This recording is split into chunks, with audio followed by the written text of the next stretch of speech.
Hello, ladies and gentlemen. And just like that, world champion Magnus Carlsen has been eliminated from the FIDE World Cup. So he took the great, risk in playing this knockout format, and he's just lost to GM Bu Xiangzhi from China, who in this game had the white pieces and only needed a draw to um, complete his win in this match. Carlsen faced with the black pieces. Um, it was interesting to see what he would choose. So he plays a modest but flexible move in a6, c4. I mean, what we see is Dutch defense here. Nope.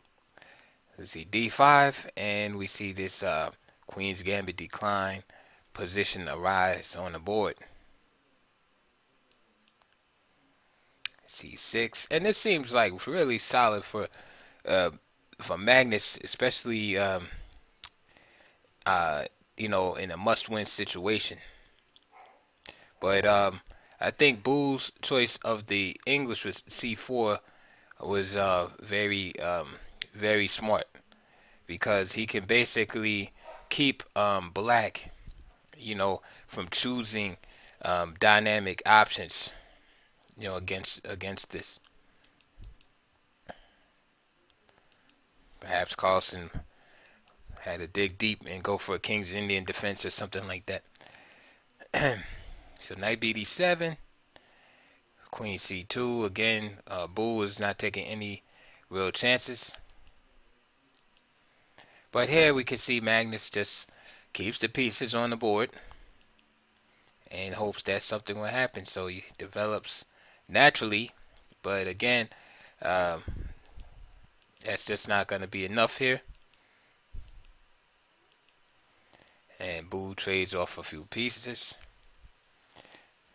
This check is a good move, highlighting the weakness of this diagonal here. Knight bd7, knight bd7, knight d7. Doesn't want to trade queens off, of course. Rook d1, opposing the queen on the soon-to-be open d file. Knight e5, double attack on the knight, and of course, trying to exploit any possibilities as a result of this pin. Knight comes back to f6, as now the pin is relieved due to castling. And now d takes c5. Good move, damaging Carlsen's pawn structure a little bit, because the bishop cannot move.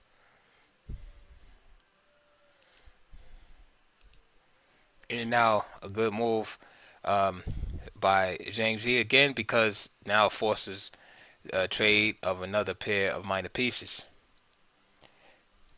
By giving up this knight, he'll gain this bishop here. Carlsen opts for knight e4. And now they're going to just simply trade.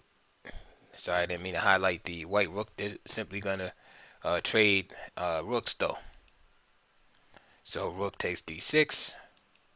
Knight takes d6, and now knight takes f8. Queen takes f8. Bishop e3. And now white has a nice game. Pair of bishops. One developing with tempo here. And of course, knight f5 is going to come. They really get rid of the bishop pair. Good move. Not worried about the pawns getting doubled, because again, all Boo needs is a draw, so he invites the trade. Rook comes to the 7th, again with tempo. Steals a pawn. And Boo is just playing a good solid game. Not only has he secured the draw, but he is actually slightly better in this position.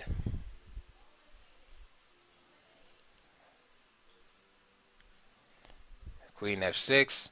So Magnus is hoping for some kind of mating chances. But with these two rooks on the 7th, it's very difficult to really do anything. He always has to keep an eye out in the f7 square. So the rook just trolls the 7th rank. Check. King comes up. Now king f2. Now Magnus has to take some chances because he needs a win. Normally he wouldn't play a move like that. Queen takes f7. Queen b2 now. And that's an interesting moment. Queen takes e6 was possible.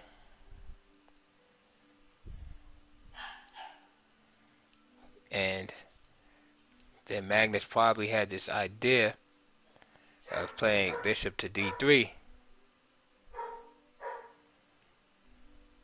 However,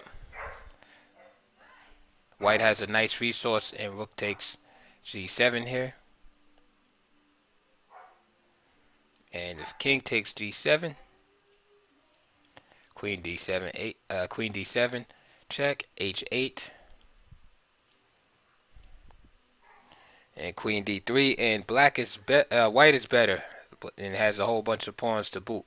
However, it's understandable that white doesn't want to really enter these kind of complications, even though he's definitely better. Being down to exchange some open files, limited time, right, to analyze everything. Why going to something where a mistake could happen? But I just wanted to share that line with you. Of course, if queen takes g7, then just simply bishop takes d3 check, king h8, and again the preponderance of pawns will carry the day for white. Instead, queen f4 was played, just simply attacking this bishop here. Magnus played bishop d3, but unfortunately it only leads to a draw, and this is why Xiangzhi played in this way, because what he's doing is just forcing the draw. He can go for a win here, but he forces a draw because the immediate threat here is rook takes here, followed by queen takes here, and also this bishop is threatened also. This forces the next couple of moves, and being a strong grandmaster, Boo has seen all of this. And after bishop d3, he sacrifices the rook. Well, again, it's like a pseudo sacrifice because it ends in a draw. So as soon as he saw that continuation, he just went for it. He didn't try to beat Magnus or anything. Check.